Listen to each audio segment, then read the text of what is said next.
ನಿಜವಾಗ್ಲೂ ನಿಮ್ಮಂಥ ಗಂಡ ಸಿಗಬೇಕು ಅಂದರೆ ಒಂದು ಹೆಣ್ಣು ಪುಣ್ಯ ಮಾಡಿರಬೇಕು. ಏನ್ರಿ ಹೇಳ್ತಿದ್ದೀರಾ? ಇಷ್ಟು ಬೇಗ ನಿದ್ದೆ ಮಾಡಿಬಿಟ್ರಾ? ಏನೇನೋ ಹೇಳ್ತಿದ್ದೀರಾ? ತಮಾಷೆ ಸಾಕು, ಸುಮ್ಮನೆ ಇರಿ. ನಾನು ನಿಜಾನೇ ಹೇಳಿದ್ದು. ಅಂದರೆ ನಿಜವಾಗ್ಲೂ ನನ್ನ ಬಗ್ಗೆ ಹೇಳಿದ್ದ? ಹೌದು. ಹಾಗಾದರೆ ಆ ಪುಣ್ಯ ಮಾಡಿರೋ ಹೆಣ್ಣು ನೀವೇ ಯಾಕಾಗಿರಬಾರ್ದು?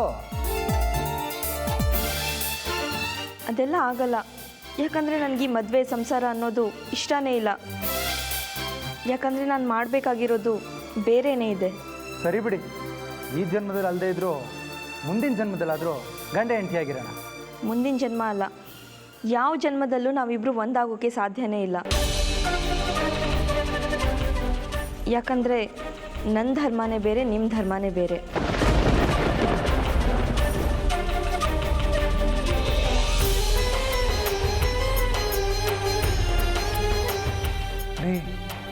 ಅಂದರೆ ನೀವು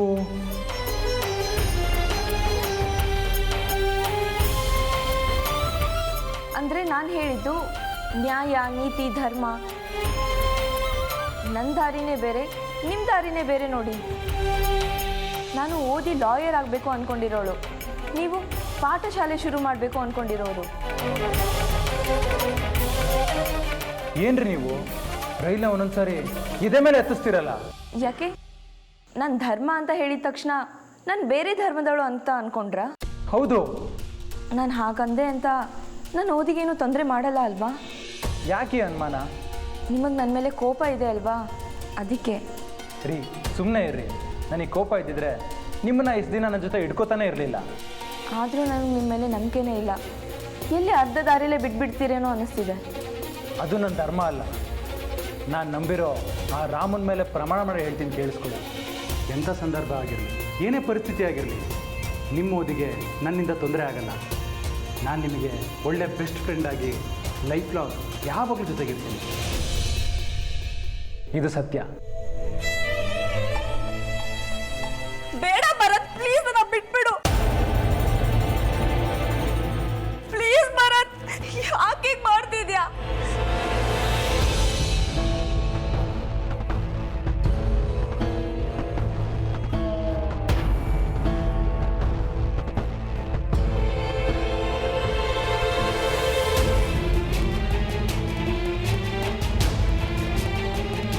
ಯಾರಾದ್ರೂ ಕಾಪಾಡಿ.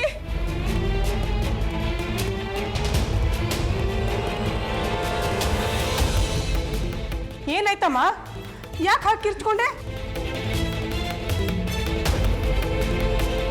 ಏನಾಯ್ತು? ಯಾಕೆ ಹೋಗ್ದೆ? ಯಾಕೆ ಸುಮ್ಮನಿದ್ಯಾ ಮಾಳ್ವಿಕಾ? ಏನಾಯ್ತು ಅಂತ ಹೇಳು.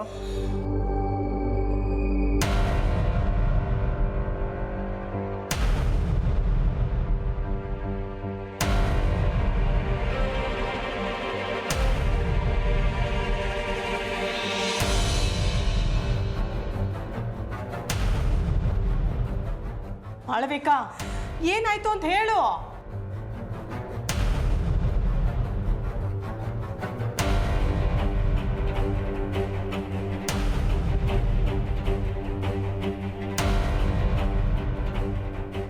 ಏನಾಯ್ತು? ಯಾರು ಕಿರ್ಚಿದ್ದು?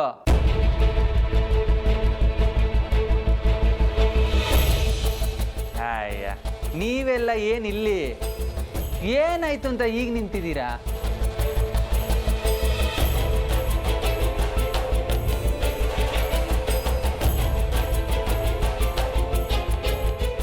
ಮಾಳವಿಕಾ, ಏನಾಯ್ತು ಅಂತ ಹೇಳಮ್ಮ.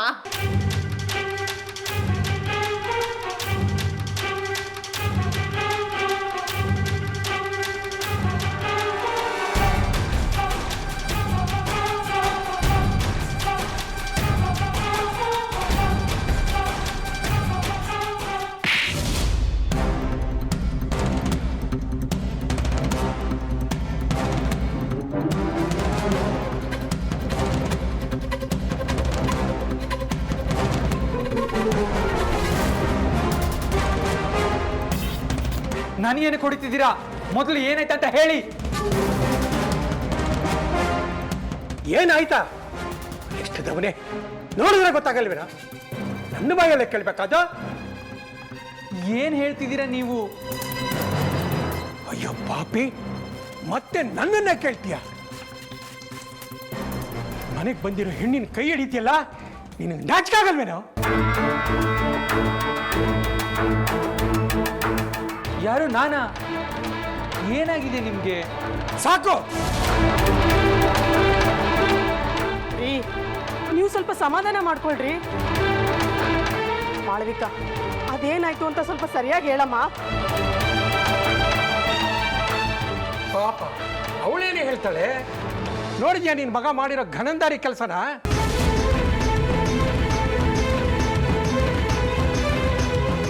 ನಾರಾಯಣ, ಯಾಕೋ ಹೀಗೆ ರೇಗಾಡ್ತೀಯ? ಒಂದು ಸ್ವಲ್ಪ ಸುಮ್ಮನೆ ಭರತ, ರೂಮಲ್ಲಿ ಏನಾಯ್ತು? ನನಗೇನು ಗೊತ್ತಾಗ್ತಿಲ್ಲ ಅಜ್ಜಿ. ನೀವು ಏನು ಮಾತಾಡ್ತಿದ್ದೀರಿ ಅಂತ ನಂಗೆ ಒಂದು ಅರ್ಥ ಆಗ್ತಿಲ್ಲ.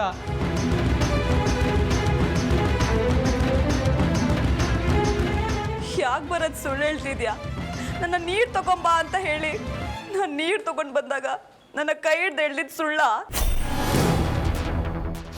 ಕೇಳಿದ್ದಕ್ಕೆ ನೀನಂದ್ರೆ ಇಷ್ಟ, ಮನೆಯವ್ರ ಮುಂದೆ ಮಾತ್ರ ಹೇಳಕ್ಕಾಗಲ್ಲ. ನೀನು ಹೂ ಅಂದರೆ ಈಗಲೇ ತಾಳಿ ಕಟ್ಬಿಡ್ತೀನಿ, ಎಲ್ಲಾದರೂ ಗುಟ್ಟಾಗಿ ಹೋಗಿ ಸಂಸಾರ ಮಾಡೋಣ ಅಂತ ನೀನೇ ತಾನೇ ಹೇಳಿದ್ದು.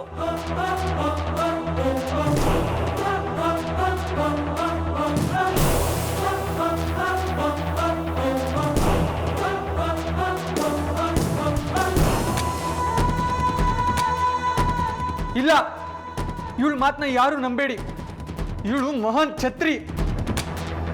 ವ್ರತ ಭಂಗ ಆದ್ರೂ ಸುಖ ಕೆಡಬಾರ್ದು ಅನ್ನೋ ಜಾತಿಗೆ ಸೇರ್ತವಳು ಇವಳು. ಇಂಥವಳು ಮಾತು ಕೇಳಿ ನೀವೆಲ್ಲ ನನ್ನ ಮೇಲೆ ಅನುಮಾನ ಪಡ್ತಾ ಇದ್ದೀರಾ.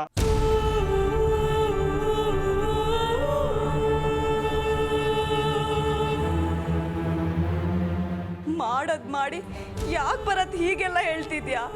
ನಿನಗೆ ನನ್ನ ಮೇಲೆ ಮೊದಲಿಂದನೂ ಆಸೆ ಇತ್ತು ತಾನೆ?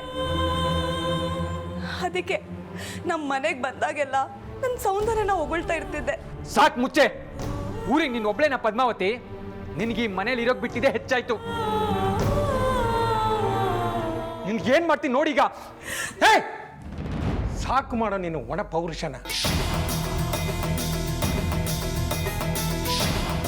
ಅಲ್ಕ ಕೆಲಸ ಮಾಡಿದ್ದು ಅಲ್ದೆ ಬಾಯಲ್ಲಿ ಹರಿಪುರಾಣ ಬೇರೆ ಹೇಳ್ತೀಯ. ನಾಚಿಕೆ ಆಗಲ್ವ ನಿಂಗೆ? ಥು! ಈ ವಿಷಯ 4 ಜನಕ್ಕೆ ಗೊತ್ತಾದ್ರೆ ನಮ್ಮ ಮನೆ ಮಾನ ಮರ್ಯಾದೆ ಏನಾಗುತ್ತೆ ಅಂತ ಗೊತ್ತಾನ ನಿನ್ಗೆ? ಅಪ್ಪ, ಇವಳು ಮಾತು ನಂಬೇಡಿ ಅಪ್ಪ. ಇವಳು ಸುಳ್ಳು ಹೇಳ್ತಾ ಇದ್ದಾಳೆ. ಇಲ್ಲ ರಾಯ್ರೆ, ಮಾನ ಮರ್ಯಾದೆ ಬಿಟ್ಟು ನಾನು ಯಾಕೆ ಸುಳ್ಳು ಹೇಳಿ? ನಿಮ್ಮ ಮಗ ಮಾಡಿದ ನಿಜ. ಬಲವಂತವಾಗಿ ನನ್ನ ಕೈ ಹಿಡ್ದು ಎಳ್ದು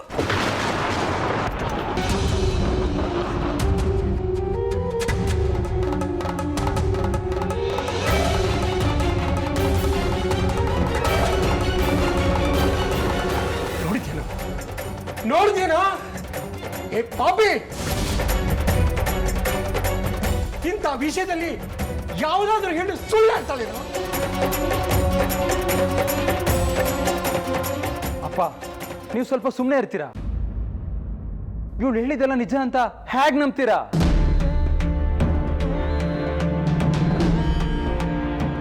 ನಾನಿಷ್ಟು ಹೇಳಿದ್ರು ನಿಮಗೆಲ್ಲ ನನ್ನ ಮೇಲೆ ನಂಬಿಕೆ ಬರ್ತಾ ಇಲ್ವಲ್ಲ? ಸರಿ, ಹಾಗಾದ್ರೆ ಬನ್ನಿ ನನ್ನ ಜೊತೆ.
ಇಷ್ಟೊತ್ತು ಅಲ್ಲಿ ನಾಟಕ ಮಾಡಾಯ್ತು, ಈಗ ದೇವ್ರ ಮನೆ ಮುಂದೆ ಬಂದು ನಾಟಕ ಮಾಡ್ತಿದ್ಯಾ?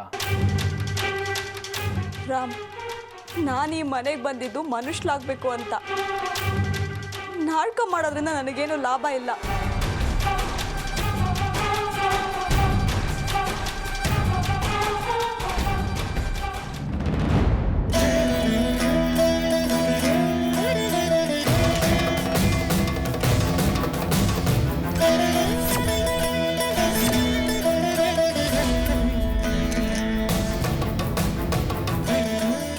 ಈ ದೇವ್ ಸಾಕ್ಷಿಯಾಗಿ ಹೇಳ್ತಾ ಇದ್ದೀನಿ, ಭರತ್ ನನ್ನ ಕೈ ಹಿಡ್ದು ಭರತ್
ಮಾಡಬೇಕಾ? ಏನ್ ಮಾಡ್ತಿದ್ಯಾ ಅಂತ ಗೊತ್ತಾ ನಿನಗೆ? ಮತ್ತೆ ಹೇಗಮ್ಮ ನಾನು ನಿಮ್ಮನ್ನೆಲ್ಲ ನಂಬಿಸ್ಲಿ? ಒಂದು ಹೆಣ್ಣಿನ ಮೇಲೆ ಈ ಥರ ಆಪಾದನೆ ಬಂದಮೇಲೆ ಮುಂದೆ ಅವಳ ಜೀವನ ಏನು? ಕೆರೆನೋ ಬಾವಿನೋ ನೋಡ್ಕೋಬೇಕಷ್ಟೆ.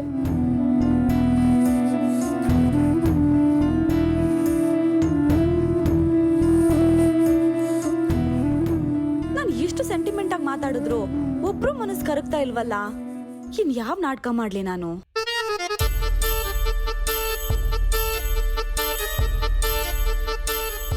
ಮಾಳ್ವಿಕಾ ಹೇಳ್ತಿರೋದು ಸರಿಯಾಗೇ ಇದೆ.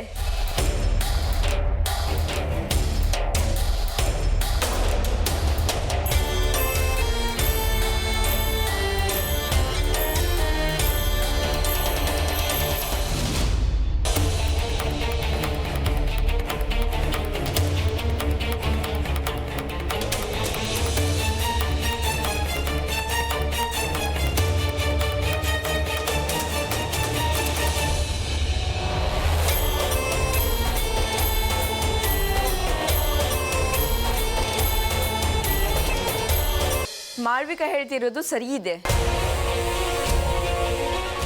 ಮದ್ವೆಗೆ ಮುಂಚೆ ಒಂದು ಹೆಣ್ಣಿನ ಮೇಲೆ ಕೆಟ್ಟ ಅಪವಾದ ಬಂದ್ರೆ ಅವಳಿಗೆ ಸಾಯೋದ್ ಬಿಟ್ಟು ಬೇರೆ ದಾರಿನೇ ಇಲ್ಲ.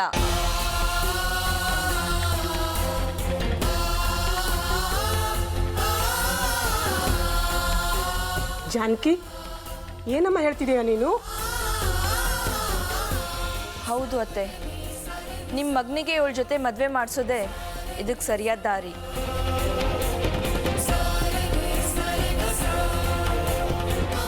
ಜಾನಕಿ,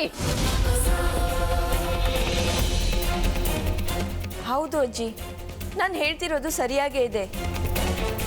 ಒಂದು ಹೆಣ್ಣಿಗೆ ಕಣ್ಮುಂದೆನೇ ಅನ್ಯಾಯ ಆಗ್ತಿರೋದನ್ನ ನೋಡಿಕೊಂಡು ಸುಮ್ಮನೆ ಇರೋದು ನಮ್ಮ ಧರ್ಮ ಅಲ್ಲ. ಮಾಳ್ವಿಕಂಗೆ ನ್ಯಾಯ ಸಿಗಬೇಕು ಅಂದರೆ ನಿಮ್ಮ ಮೊಮ್ಮಗ ಇವಳನ್ನ ಮದುವೆ ಆಗಲೇಬೇಕು.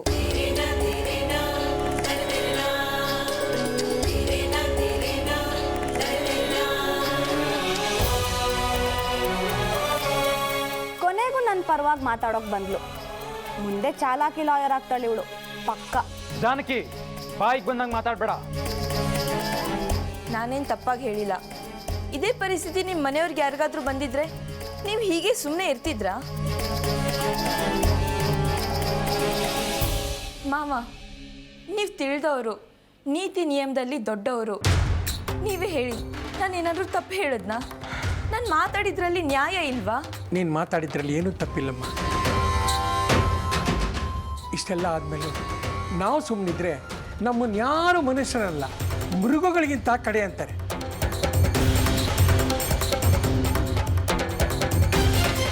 ಹೇಗೂ ಗಣಪತಿ ಹಬ್ಬ ಬರ್ತಾ ಇದೆ, ಇವರಿಬ್ಬರು ಮದುವೆನೂ ಶಾಸ್ತ್ರೋಕ್ತವಾಗಿ ಮುಗಿಸ್ಬಿಡೋಣ.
ಇದೇನಣ್ಣ ಈಗ ಮಾಡ್ಕೊಂಡ್ಬಿಟ್ಟೆ? ಅಂದ್ರೆ ನೀನು ಅವಳು ಹೇಳಿ ನಂಬ್ತಿದ್ದೀಯಾ? ನಮ್ದೆ ಇನ್ನೇನಣ್ಣ ಮಾಡಬೇಕು? ಕಣ್ಣಾರೆ ಕಂಡ್ರು ಹೇಗಣ್ಣ ಪ್ರಮಾಣಿಸಿ ನೋಡೋದು? ಲೋ, ನೀವೆಲ್ಲ ನೋಡಿದ್ದು ಸುಳ್ಳು ಕಣೋ. ಒಂದ್ ಹೆಣ್ಣಿನ ಮೇಲೆ ಬಲಾತ್ಕಾರ ಮಾಡಷ್ಟು ಕೆಟ್ಟವ್ ನಾನು ಅಲ್ಲ. ಅವಳು ದೇವ್ರ ಮೇಲೆ ಪ್ರಮಾಣ ಮಾಡಿ ಹೇಳಿದ್ಮೇಲೂ ಸುಳ್ಳು ಅಂತ ಹೇಗಣ್ಣ ನಂಬೋದು? ಲೋ ಲೋ ಲೋ ಲೋ ಪಕ್ಕ ಅವಳು ಬೇರೆ ಏನೋ ಉದ್ದೇಶ ಇಟ್ಕೊಂಡು ಬಂದಿದ್ದಾಳೆ. ಅವಳ ಆಣೆ ಪ್ರಮಾಣ ಯಾವುದು ನಂಬೇಡ. ಇದೆಲ್ಲ ಅವಳಿಗೊಂದು ಲೆಕ್ಕನ ಹೇಳು. ಅದಕ್ಕೆ ಹೇಳೋದು ಈ ಹಾಳಾದ್ ಕುಡಿಯೋದನ್ನ ಬಿಡು ಅಂತ. ಕುಡ್ದಾಗ ನೀನೇನ್ ಮಾಡ್ತೀಯೋ ನಿಂಗೆ ಗೊತ್ತಾಗಲ್ಲ. ಅಯ್ಯೋ ಅಯ್ಯೋ, ನಿನಗೆ ಹೇಗೋ ಅರ್ಥ ಮಾಡಿಸೋದು ಅಲ್ಲ. ನಾನೇನು ಇವತ್ತಿಂದ ಕುಡಿತಾ ಇದ್ದೀನ? ಇಷ್ಟು ದಿನ ಮಾಡದೆ ಇರೋನು ಇವತ್ತು ಅದೆಲ್ಲ ಹೇಗೋ ಮಾಡ್ತೀನಿ. ಇದ್ರ ಬಗ್ಗೆ ನನ್ನ ಹತ್ರ ಏನು ಹೇಳೋದಕ್ಕೆ ಬರಬೇಡ. ಈಗಾಗಲೇ ನಿಂಗೂ ಅವಳಿಗೂ ಮದುವೆ ಮಾಡಬೇಕು ಅಂತ ಅಪ್ಪ ನಿರ್ಧಾರ ಮಾಡಿದ್ದಾರೆ. ಅಪ್ಪನ ನಿರ್ಧಾರನ ಯಾರು ಬದಲಾಯಿಸೋದಕ್ಕಾಗಲ್ಲ. ಇದರಲ್ಲಿ ನಾವು ಯಾರು ಅಪ್ಪನ ಎದುರಾಗಿ ಮಾತಾಡೋದಕ್ಕಾಗಲ್ಲ. ಈಗ ನೀನುಂಟು, ಅವಳುಂಟು. ಲೋ ರಾಮ ರಾಮ, ಎಲ್ಲ ನನ್ನ ಹಣೆ ಬರ.